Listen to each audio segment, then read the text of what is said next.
What's going on, everybody? Thanks for joining me here again today. Out of all the videos you could have watched, you chose this one, and I appreciate that. Today's shout out goes to John's Moto Garage. What's up, John? In a few minutes, we'll be discussing why today's shout out goes to him. Topic of today's video, how to be a good Apple. So, without further ado, let's get to it.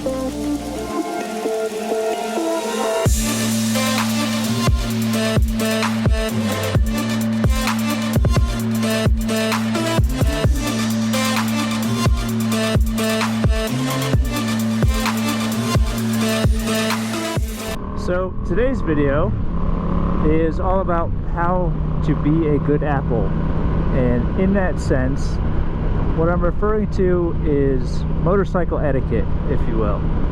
There are plenty of things we can do on the road to either set a good example or a bad example for not only ourselves but for a lot of other motorcycle riders too. I think it's a common misconception that if you're acting aggressive or speeding or doing dumb stuff on the road, that the driver of the car that's getting mad at you is only going to be mad at you. And while that is true to an extent, keep in mind that we as motorcycle riders represent all motorcycle riders, and on an individual level there's plenty of things that we can do to improve the image that society has of us. I don't foresee it, or should I say, I don't see it as big a problem as in the past. Oh, thanks, sir. Glad he saw me at the last second. Perfect example. I could have gotten mad, could have flipped him off, could have rev bombed him, could have done all sorts of things expressing frustrations, but we're 3 feet wide, maybe 4 feet. Even a bagger and a big touring bike is not as big as a car. They may seem to feel that way, and they may kind of look like that way on paper, but in reality they're not. So back to what we were talking about, things that we can do to essentially set a good example and give a better perception of motorcycles to society as a whole. One of the things that we can do, just happened to us just now, is have a little bit more patience towards other drivers. And I understand that it's very easy to say, well, he cut me off, or he didn't use a signal, or he didn't see me. And while that is true, I've witnessed it myself many a times, take into consideration just how invisible we are on the road, because drivers are normally used to seeing other cars. So our size presence and the fact that we don't have two headlights makes it to where even though they may see us, we're still invisible because it's not something they're normally used to seeing. And while that may spark a, oh, what is that? That's not always the case. What I try to typically do is back off the throttle just a little bit if I see a situation where a car might pull out, or staying out of their blind spot, so that way they have a better chance of seeing me in their mirror. And when someone does practice a good measure in terms of waiting to turn until after you've passed them, or not changing lanes, putting their blinker on, and then waiting to see if there's someone next to them, especially if they can hear you but they can't see you. And when they do those sort of good gestures and good practices, I typically try to thank them in some way. I give them a thumbs up, I wave to them, I blow them a kiss, which sounds a little weird, but people have recognized that that's what it is. And in doing so, it instills a more positive and thankful response from us as motorcyclists towards cars. I know this is somewhat of a controversial topic to discuss, and it's one that people are pretty passionate about in terms of their safety, because I'm right there with you in that if they screw up, it could very well mean injury or death for one of us, and I understand that. But at the same time, just keep in the back of your mind that we are not the majority on the road, and because of that, it's not something that they're going to be looking out for as they would a regular car. They're going to forget that you're next to them. They're going to forget that they passed you 2 minutes ago in one lane and then sliding over while you're right next to them into your lane. They're going to forget to double take and make sure that it was in fact a headlight that they saw and not just a shine of light through the trees. Here's another example. I typically wait just a half second more to make sure that everybody is not going to be going in front.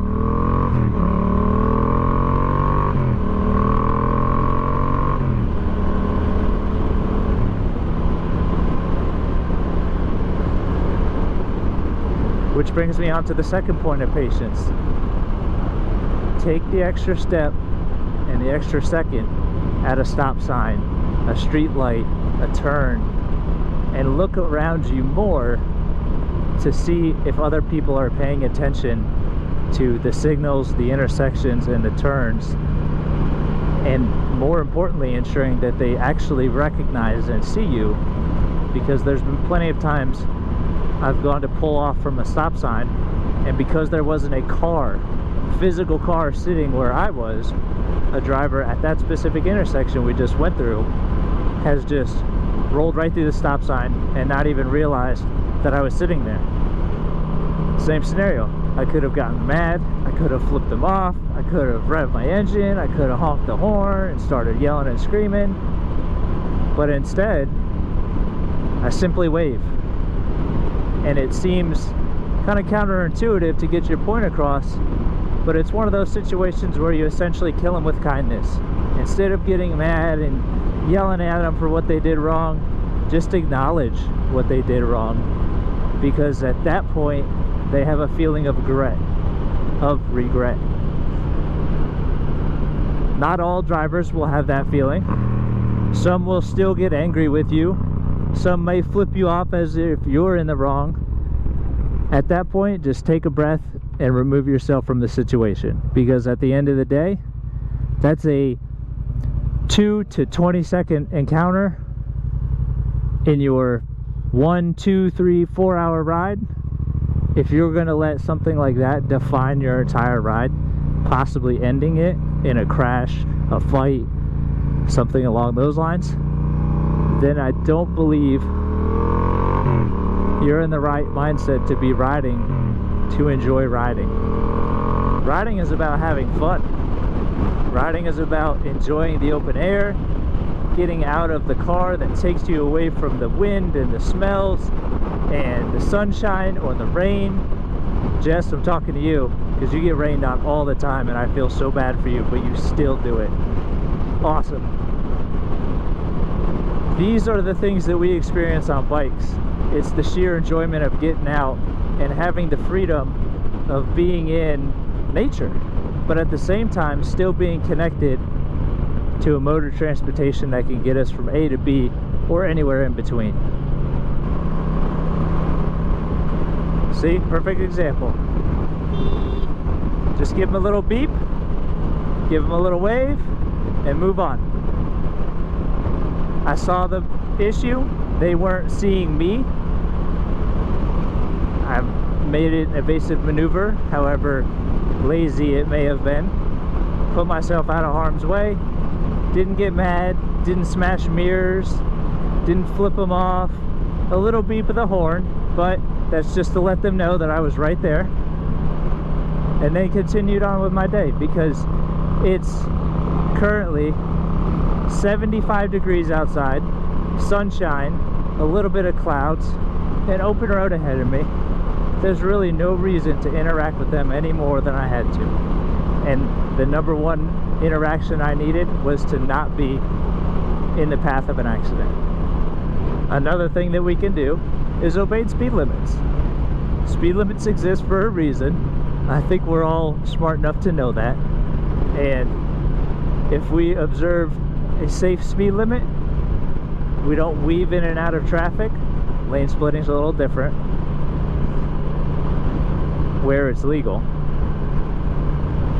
and we maintain a positive influence on the way we ride in traffic and otherwise, using our signals, whether it be hand or by electronic ones, maintaining a safe speed, maintaining a safe distance. We can put into the minds of other drivers that not all motorcyclists are bad, and at the same time that typically we will go out of our way to help others in terms of sliding over when they need to merge in traffic, or getting into the turn lane when they need to, helping block traffic essentially, so that they can get where they need to go if they've messed up or they're not 100% sure where they're at.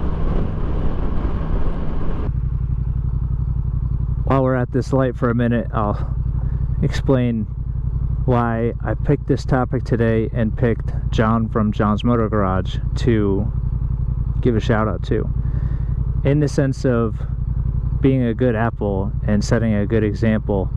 I don't think I've seen someone as often and as graciously as John has go out and do things for those in the community in terms of the homeless and the underprivileged.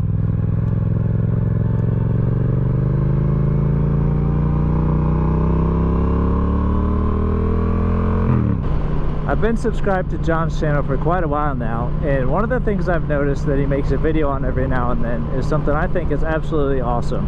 In his downtime between work and the family, he finds the time to go out and with his own money, wherever he had got it from, whether it be YouTube or his job, he goes and picks up food and water and Gatorades and all sorts of things that people on the streets need in Tucson, Arizona.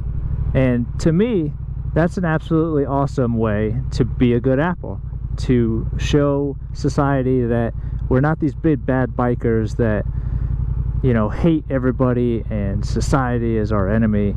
Quite the opposite. The amount of heart and empathy for others, as well as the dedication to go out on the motorcycle, you know, and supply these essential things that people need on the street, is absolutely heartwarming. John, awesome job, man. Keep it up. That to me is a great example of how someone can be a positive influence and impact on society, and just so happen to be a motorcycle rider all at the same time. So with that, I think that about wraps up my thought process behind Be a Good Apple. I actually got the idea, slogan, whatever you want to call it, from the guys over at RYYZN, Spurgeon, Joe Zito, Harry Henning, Zach Kortz.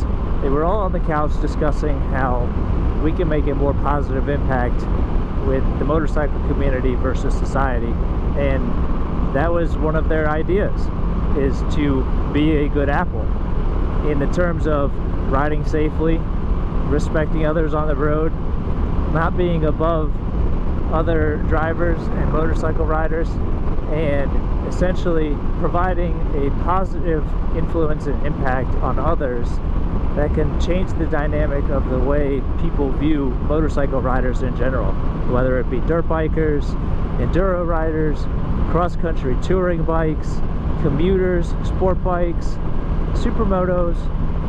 Your impact on other drivers is more than just how they perceive you. It's how they perceive motorcyclists in general, and the better we can be at providing a positive impact on drivers, the better things will eventually be for us. I know that it may not necessarily be our problem that we caused in the first place, but sometimes you got to be the bigger person and clean up the mess that you may have not made. So with that, guys, appreciate you watching. I know it was kind of a silly and controversial topic to discuss, but I appreciate you sticking through it all. Have a great day. Be safe. Be a good apple. I'll see you on the next one.